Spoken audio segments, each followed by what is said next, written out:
لا إله إلا الله لا إله إلا الله لا إله نحمده ونصلي على رسوله الكريم أما بعد فأعوذ بالله من الشيطان الرجيم بسم الله الرحمن الرحيم سورة الزمر مكية تنزيل الكتاب من الله العزيز الحكيم إنا أنزلنا إليك الكتاب بالحق فاعبد الله مخلصا له الدين صدق اللہ العظیم۔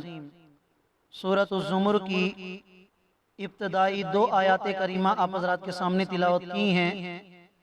آیات کریمہ کا ترجمہ یہ ہے، اللہ رب العالمین ارشاد فرما رہے ہیں کہ یہ کتاب قرآن مجید اللہ کی طرف سے نازل کی جا رہی ہے۔ ایسا اللہ جس کا اقتدار بھی کامل ہے اور حکمت بھی کامل ہے۔ میرا پیغمبر، ہم نے آپ پر یہ قرآن برحق اتارا ہے، سو آپ خالصتاً اللہ ہی کی عبادت کریں۔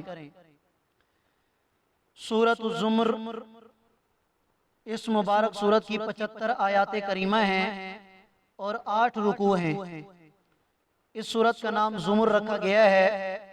زمر اردو زبان میں گروہ کو کہا جاتا ہے۔ اس مبارک سورت کے آخر میں اللہ رب العالمین نے آخرت کا نقشہ کچھ یوں کھینچا ہے کہ کافروں کو گروہوں کی شکل میں دوزخ کے اندر بھیجا جائے گا اور اہل ایمان کو گروہوں کی شکل میں جنت میں بھیجا جائے گا۔ تو چونکہ گروہوں کا ذکر ہے اس سورت کے آخر میں، تو اسی وجہ سے اس سورت کا نام سورۃ الزمر رکھا گیا ہے۔ یہ مکی سورت ہے، مدینہ طیبہ ہجرت کرنے سے پہلے یہ نازل ہوئی اور یہ مکی دور کی ابتدائی صورتوں میں سے ہے۔ اور یہ وہ دور تھا کہ جب مسلمانوں پر مشرکین مکہ کی طرف سے انتہائی زیادہ ظلم ڈھائے جا رہے تھے۔ تبھی تو اللہ رب العالمین نے اس مبارک صورت میں یہ بھی حکم دیا ہے کہ اگر تمہیں مکہ کو چھوڑ کر کوئی ایسی جگہ جہاں تم اطمینان کے ساتھ اللہ کی عبادت کر سکو، کوئی ایسی جگہ تمہیں ملتی ہے تو تم وہاں ہجرت کر کے جا سکتے ہو۔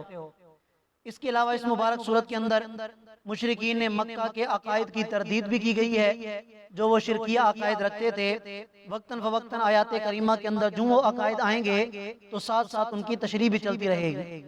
اللہ رب العالمین نے ارشاد فرمایا کہ یہ قرآن کریم اللہ کی طرف سے نازل کیا گیا ہے اور میرا پیغمبر، یہ برحق کتاب ہم نے آپ پر نازل کی ہے تاکہ صرف اور صرف اللہ کی عبادت کی جائے۔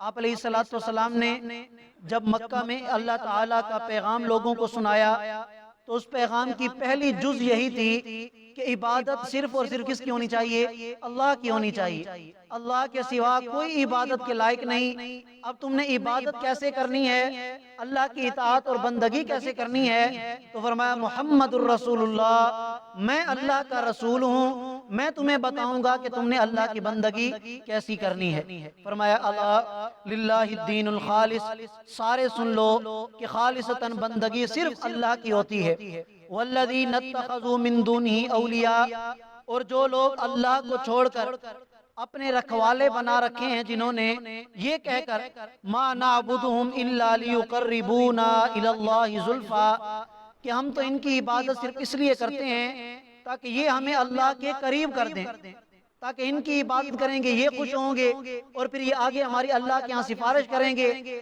تو ان کی وجہ سے ہمیں اللہ کا تقرب حاصل ہوگا۔ یہ مشرکین مکہ کا عقیدہ تھا کہ وہ مانتے تھے کہ یہ ساری کائنات اللہ نے بنائی، ساری کائنات کا مالک اللہ ہے، لیکن چند دیوتا انہوں نے اپنے خیال میں گھڑ کر ان کے بت بنا لیے تھے۔ یا بعض روایات میں آتا ہے کہ ان کو پتا تھا مشرکین مکہ کو کہ یہ فرشتے اللہ کے مقرب ہیں، تو انہوں نے اپنے خیال کے مطابق فرشتوں کی چند تصویریں بنا کر ان کے بت بنا لیے اور ان کی بھی عبادت کیا کرتے تھے کہ جب ان کی عبادت کریں گے تو یہ ہماری سفارش کریں گے اللہ کی بارگاہ میں، پھر اللہ تعالیٰ بھی ہم سے راضی ہو جائیں گے، اللہ کا تقرب ہمیں حاصل ہوگا۔ تو اللہ رب العالمین نے ان کے اس عقیدے کی تردید فرمائی ہے، فرمایا کہ تمہیں مجھ تک پہنچنے کے لیے واسطوں کی ضرورت نہیں ہے، کسی بت کی عبادت کی ضرورت نہیں ہے، میں تمہاری شہرت سے بھی زیادہ قریب ہوں، تم مجھے پکارو کہ میں تمہاری پکار پکار کا جواب دوں گا. تم میرے سامنے اپنی حاجات رکھو گے, میں تمہاری حاجات کو پورا کروں گا بلا جھجک. تم اللہ تعالیٰ کو جس وقت پکارو گے اسی وقت تمہاری پکار کو وہ سنتا ہے. فرمایا ان اللہ یحکم بینہم فیما ہم فیہ یختلفون, یقیناً اللہ رب العالمین ان کے درمیان ان باتوں میں جن میں یہ اختلاف رکھتے ہیں کل کو قیامت کے دن فیصلہ فرمائیں گے. ان اللہ لا یہدی من ہوا کاذب کفار, بے شک اللہ تعالیٰ ہر اس شخص کو ہدایت عطا نہیں فرماتے کہ جو زبان سے جھوٹ بولنے والا ہو اور دل میں اس کے کفر چھپا ہوا ہو. اللہ تعالیٰ ایسے انسان کو کبھی بھی ہدایت عطا نہیں فرماتے. ہاں, جس کے دل میں طلب ہوگی, تڑپ ہوگی, ایمان ہوگا, پھر وہ اللہ تعالیٰ کی راستے میں کوشش کرے گا, اللہ تعالیٰ اس کے لیے وسائل اور اسباب بناتے چلے جائیں گے کہ جن کے ذریعے سے وہ اللہ تعالیٰ کا قرب حاصل کر سکتا ہے. اللہ تعالیٰ ہم سب کو سمجھنے اور عمل کرنے کی توفیق عطا فرمائے. جزاک اللہ.